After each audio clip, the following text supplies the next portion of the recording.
right into this as I usually do. This is going to be hopefully pretty short. I never know how long it's going to be, but I try and keep them, if you're ever tuning in, try and keep them between 10 and about 25 minutes. And so far, so good. Today, I'm going to talk about South by Southwest and what happened with that, and shipping, and how this is going to play into stuff, and guns, and which are the most important part of all this stuff. So I'll explain that. But I guess one thing I want to get into is that don't get caught up in this whole idea that everything is if the CIA term conspiracy theory just automatically makes your brain go crazy, tinfoil hat or something like that. That's programmed. That was by design. That was they were supposed to make people like me and a lot of other people out there sound crazy to people like you. That was by design, and it's worked. Because if it's a conspiracy theory, I mean, Jeffrey Epstein was a conspiracy, and it was true as hell. And I don't know how many people told me I was an idiot for looking into Pizzagate and all that kind of stuff. So just, I think it's important that we at least try to deprogram our subconscious, because they've been working on us really hard and coming at us from every direction. Every time we turn on the TV, the radio, listen to music or whatever, odds have been stacked against us. And that being said, I think we're doing pretty well. If you go to, and speaking of this, I just wanted to say this. God, I hate these headphones. So go to CIA and just put up MK Ultra mind control, and you'll see how tinfoil hat crazy theory, what a crazy theory it is. It's all over the place. They had to release all this stuff because they got sued. And just dig around. They have stuff where they have basically taken normally sane people, given them a buzzword. And this is on the government documents. This isn't like a book, a Tom Clancy book or James Bond movie. This is real. I'm looking at it right here. Just go to CIA.gov and search around for MK Ultra mind control. There's a story in there about how they had two people that worked in the office together. They gave them both a code word, and this was just a test. And the lady went and picked up this. She was a secretary. Went and picked up. She has no recollection of this. A briefcase. Met a person in a room. Met another person who had been given their code word, and gave it to them. They exchanged some words, sat down, and they were trying to simulate if you could get someone to blow up a building, and a lot of these mass shootings and stuff like that. But this isn't just make-believe. This is on our government's website. So at this point, at some point, if you have the information and you're not using it, and you still just want to make fun, I suppose, then it's kind of it's kind of on you at that point, because a lot of us are getting sick of seeing all kinds of evidence of things that are right there that our government is telling us on the website. I'm looking at it right now, and yet people will be like, "Oh, you're just crazy." No, it's a conspiracy to think that our government. It's a conspiracy theory to think that our government wouldn't do some crazy stuff right after they're telling us file after file after file that they are doing horrible things and have done. So I want to start with South by Southwest. And of course, they got shut down because of the coronavirus, just like some professional ball games and stuff. And I don't think that's going anywhere. I know you might be running a hardware store in Atlanta or something and not think that's a big deal. Keep in mind, Texas is the darling of the economy. Okay, during the recession, we don't make it through without Texas. And for whatever reason, people want to turn Texas into fucking California. I'll never get that, ever. But sure as shit, they are. Never in a million years thought that we'd worry about Texas going blue. And then it's all over once it does. But South by Southwest is a huge, huge source of income.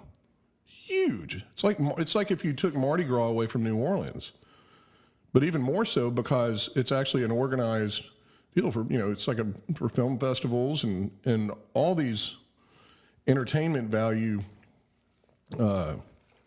artists and companies, and I mean, just the city alone brings in an enormous amount of money. So that is now shut down because around 20 people have died. Now, keep in mind that 12 to 15,000 people died last year just of regular flu. So I don't know why this isn't, I don't get it, because the symptoms are basically the same as the flu. I'm not going to get into the coronavirus. There's no shortage of people with opinions about that. But just if you're looking for boxes to be checked before people are getting ready to really misbehave, you're starting to see them. And all you got to do is look back in history and say, what happens? Well, one thing is we have guns, which I'll get to that in a minute. That causes some problems. So if you can enforce martial law and ruin the economy, then they can still accomplish the same thing as rolling in with military. We have a law in place where our military cannot police their own citizens, but under martial law, they can. So one of the way the main way they can shut us down, regardless of whether we revolt or not, is shutting down shipping. If they can keep China, which it's fine with me, we can grow our own food here. We got plenty. But if they can keep trucking from getting from place to place very quickly, just like in a hurricane, you will find gasoline shortages, and we may see this very soon. Gasoline shortages, not being able to get, your product, empty shelves at grocery stores. And all it takes is a week or two of having shipping cut down. And all they have to do is have the EDC just say, we're going to quarantine any routes from here to here. And we don't get a say in it. And we don't get to vote on, well, that's a reasonable number to have bread. And see, the thing is, whatever they say the problem is going to be if they don't stop it, it's going to be worse. It's going to look like a hurricane when no hurricane is hit. That's why they create drama when there isn't any. Things are going relatively well. Not for everyone, understand that. If it ever is going perfect, that's when you need to watch out. But things seem to be moving in a pretty good direction for the most part. But watch for when the shipping routes get shut down. You're not allowed to go from Louisiana into Texas. I-40, the hub in Amarillo, gets quarantined or something. You're going to see some really major stuff happen. And they can do it. And they're not that far from there. I think they're laying the groundwork to do this. So, and this is why I've been talking all this time about why the Second Amendment is so stinking important. At the end of the day, every law you break ends up at the barrel of the gun. Jaywalking can get you killed. And that sounds silly. But if you get a ticket and you don't show up for court, then they fine you, and then you don't show up or pay the fine. Then they come to pick you up. You don't want to go. The gun gets pulled out. You don't like your human rights being violated, and eventually you get shot or put in a cage. I'm not saying that there aren't situations where law enforcement needs to act. I'm just saying everything can end up at the end of the gun. Same thing with government, though. As long as we have our guns, they got a big problem. We forget we are a big freaking country, okay? 300 plus million, creeping up on 350. I don't know if I trust the census, but we got a lot of guns. So that's a big hurdle for them. So they have to kind of do the Statue of Liberty play here. They have to, fake punt, whatever you want to call it, whatever analogy you want to use here.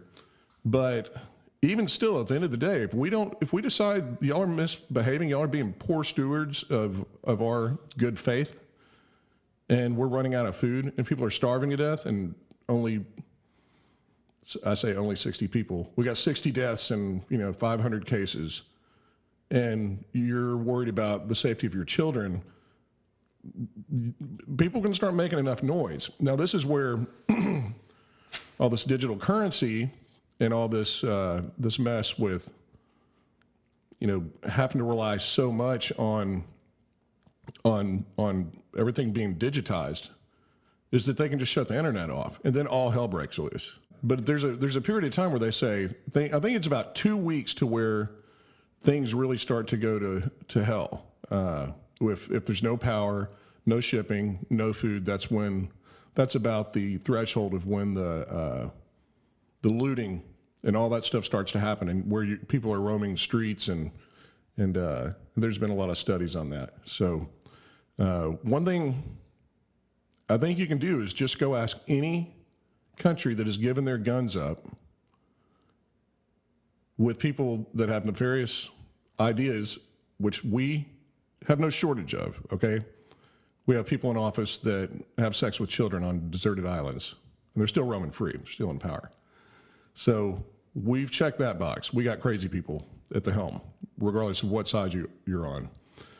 So as long as we hold on to our guns and stock up on ammo, because they would go off after the ammo first, and just, we all know the good thing about this is most people will see this for what it is, and it's just another, I've lived through SARS, acid rain, all that stuff. So, and that can't be fun for the powers that be that are trying to make us scare. But and who knows what this really is? It doesn't really matter.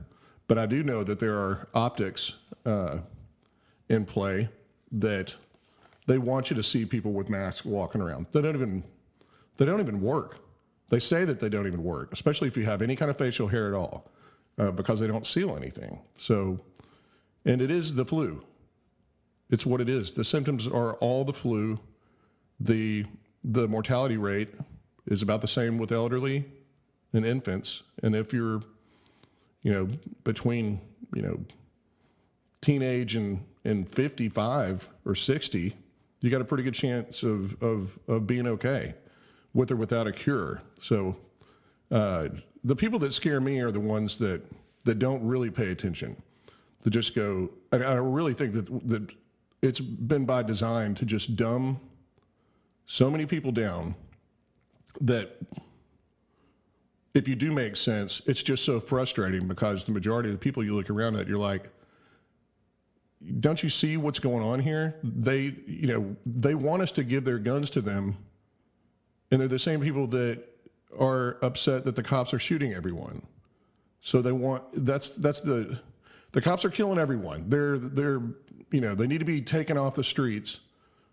And then they say, okay, well, they can carry their guns, but we want to take your guns away. But de Blasio and all those guys want to still have their armed detail.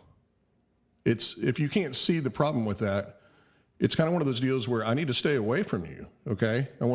It's just, no, you're playing in traffic, and I'm not playing with you. So anyway, just what they want us to do is freak out and do all this stuff. Just turn the TV off. Check your,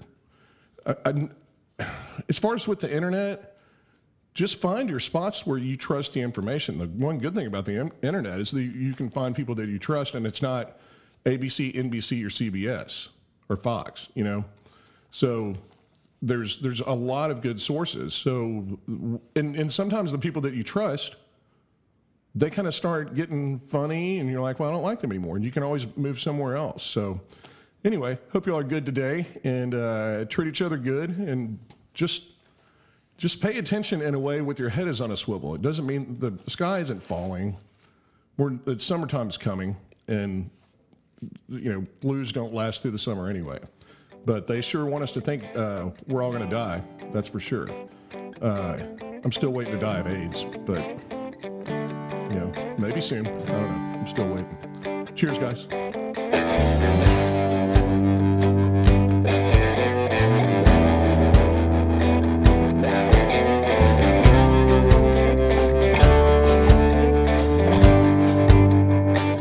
I only leave when I'm home.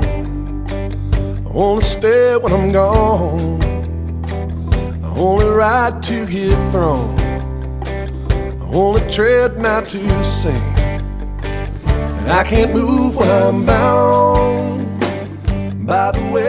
this town. But I got these wheels in the ground, I'm not